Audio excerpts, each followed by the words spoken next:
Bismillahirrahmanirrahim. Ingat, karamah itu artinya keajaiban dunia. Keajaiban dunia itu ada 3. Pertama, mukjizat, dan itu hanya dimiliki para nabi dan rasul. Yang kedua, karamah, dan itu dimiliki para wali-wali Allah dari kalangan para ulama dan orang-orang saleh. Dan yang ketiga, sihir, dan inilah yang dimiliki oleh dukun-dukun, bomo dan yang sejenisnya. Lah, Imam Nawawi mengakui banyaknya karamah yang ada pada Syekh Abdul Qadir Jailani. Bahkan ini pun dikatakan oleh Iz bin Abdissalam, innahu lam tatawa tara karamatu ahadin minal masyayikh illa Syekh Abdul Qadir Jailani, fa inna karamatihi nukilat bitawatur. Tidak ada satupun berita yang masyhur dari para ulama dari karamah-karamah para masyayikh yang lebih masyhur, yang banyak diceritakan manusia melebihi karamahnya Syekh Abdul Qadir Jailani. Itu pengakuan ulama besar Al-Iz bin Abdissalam itu. Bahkan Imam Zahabi memuji luar biasa. Ingat, kalau sudah Imam Zahabi yang bicara, berarti orang ini bukan kaleng-kaleng. Orang ini orang betul, ya. Kata Imam Zahabi rahimahullahu ta'ala ketika mensifati Syekh Abdul Qadir Jailani, dia mengatakan Asy-Syaikhul Imam Al-Alim Az-Zahid Al-Arif Al-Qudwatu Syekhul Islam Alamul Awliya Muhyiddin Abu Muhammad Abdul Qadir ibn Abi Saleh Abdullah Al-Jailani rahimahullahu ta'ala. Kata Imam Zahabi, Abdul Qadir Jailani adalah seorang syekh, seorang imam, seorang alim, orangnya paling zuhud, paling cerdas, dan layak diikuti kehidupannya. Dan dia Syekhul Islam, dan dia memiliki alamat wali-wali Allah, Muhyiddin, penghidup agama. Kunyahnya Abu Muhammad Abdul Qadir Al-Jailani rahimahullahu ta'ala. Kemudian juga dikatakan oleh Al-Hafidh Ibnu Hajar Al-Asqalani, kana Syekh Abdul Qadir Jailani mutamassikan biqawanini syariati yad'u ilaiha ila akhir qawlihi Ibnu Hajar. Jadi Ibnu Hajar Al-Asqalani sampai mengatakan dia adalah Syekh Abdul Qadir Al-Jailani, orang yang paling berpegang dengan undang-undang syariat. Bahkan dikatakan oleh Al-Imam Ibnu Qudamah Al-Maqdisi, ma'ruf Ibnu Qudamah, dia mengatakan dakhalna bi Baghdad sanata 61 wa 500. Aku masuk ke Baghdad pada tahun 561 Hijriah. Fa idza Syekh Abdul Qadir Jailani biha intahat ilaiha biha ilman wa amalan wa halan wastifta'an. Ternyata semua ilmu orang-orang Baghdad, amalan orang-orang Baghdad, fatwa orang-orang Baghdad kembali kepada Syekh Abdul Qadir Jailani. Lihat pujian yang luar biasa. Bahkan Ibnu Katsir juga memuji beliau dan mengatakan kana fihi tazahhada katsir. Beliau adalah orang yang memiliki sifat zuhud yang banyak. Dan banyak lagi tidak perlu saya bacakan pujian-pujiannya, nanti habis waktunya hanya untuk memuji beliau saja. Taib, kita masuk dalam beberapa kisah yang menakjubkan dari Al-Imam Abdul Qadir Al-Jailani rahimahullahu ta'ala. Syekh Abdul Qadir Jailani adalah orang yang sangat produktif, banyak karyanya. Di antaranya dia mengarang kitab Ighatsatul Arifin wa Ghayatu Minal Wasilin, kemudian Adabus Suluk, kemudian Tuhfatul Muttaqin wa Sabilul Arifin, Kemudian juga yang paling dikenal kitabnya adalah Gunyah li Talibi Tariqil Haq. Kemudian juga yang paling dikenal kitabnya adalah Futuhul Ghaibi.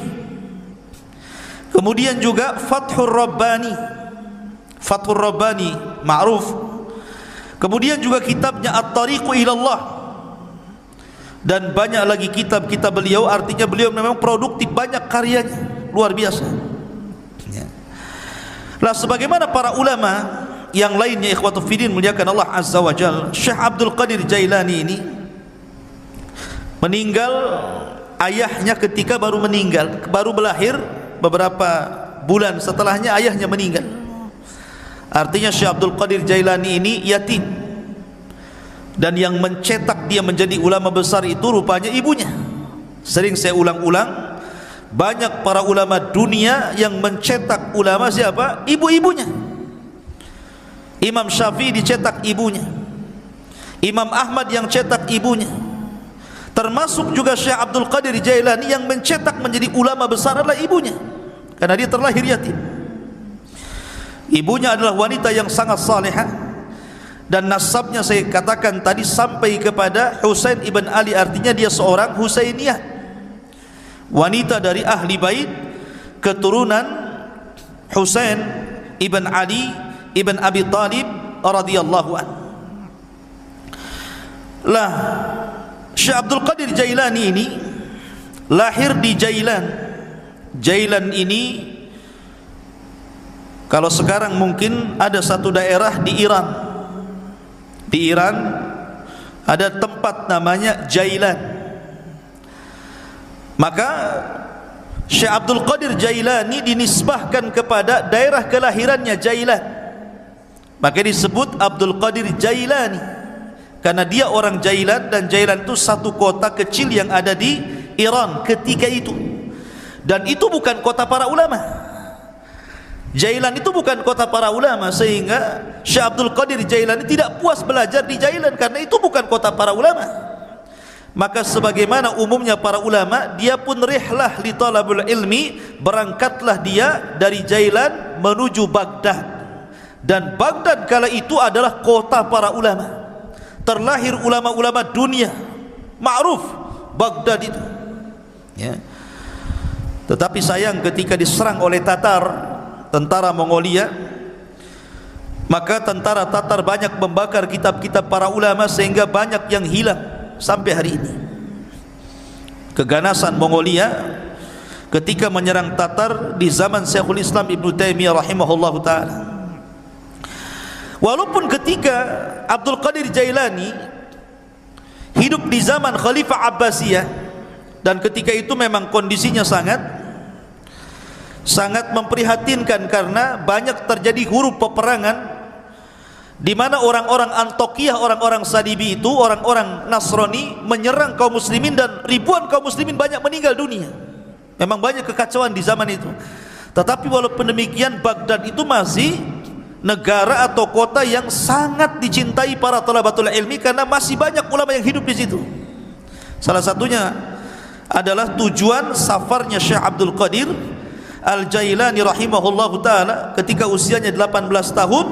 Kemudian dia safar dari Jailan menuju Baghdad, dan dia belajar di rantau selama 33 tahun baru pulang. Ya. Anda bisa bayangkan, besar-besar di jalan tuh, tua-tua di jalan ya. 33 tahun. Coba bayangkan, ini pondok Jabal Uhud nih, tiap minggu dijenguk. Kadang-kadang minta pulang. Ini Syekh Abdul Qadir Jailani 33 tahun dia enggak dijenguk sama ibunya. Betul-betul setelah dia menguasai seluruh funun ilmu, baru dia pulang menjadi Syekh Baghdad. Diakui keilmuannya. Makanya salah satu syarat talabul ilmi kata Imam Syafi'i, tuluz zaman, lamanya waktu. Karena ilmu itu bukan ta'ammul tapi ta'allum. Bukan ta'ammul, bukan dipikirkan tiba-tiba dapat ilmu yang disebut dengan laduni, bukan, tapi dengan cara belajar. Salah satunya diperlukan tuluz zaman, panjangnya waktu. Maka Syekh Abdul Qadir Jailani belajar 33 tahun menguasai akidah, fikih, usul, mustalah, hadis, macam-macam dikuasai. Makanya kemudian tadi disebutkan oleh Imam Zahabi bahwa dia adalah Syekhul Islam, karena dia bidang semua ilmu syariat. Ma'asyiral muslimin, ada cerita yang menarik. Di sini mulai ceritanya nih. Ketika Syekh Abdul Qadir Jailani hendak berangkat safar dari Jailan menuju Baghdad, ibunya memberikan bekal 40 dirham. Besar 40 dirham, ikhwan. Arba'ina dirhaman itu besar, karena 1 dirham itu 4 gram emas lebih ya, 1 dirham itu. Kalau 1 gramnya itu anggaplah 1 juta, berarti 1 dirham itu 4 juta kali 40, kan begitu ya, kan besar, lumayan kan itu. Ibunya memesankan kepada Syekh Abdul Qadir Jailani, la takdzib ala ahad, la takdzib ala ahad, jangan kau berdusta kepada siapapun, jadi anak yang jujur. Dipegang itu wasiat ibunya itu. Berangkat dia dari Jailan menuju Baghdad.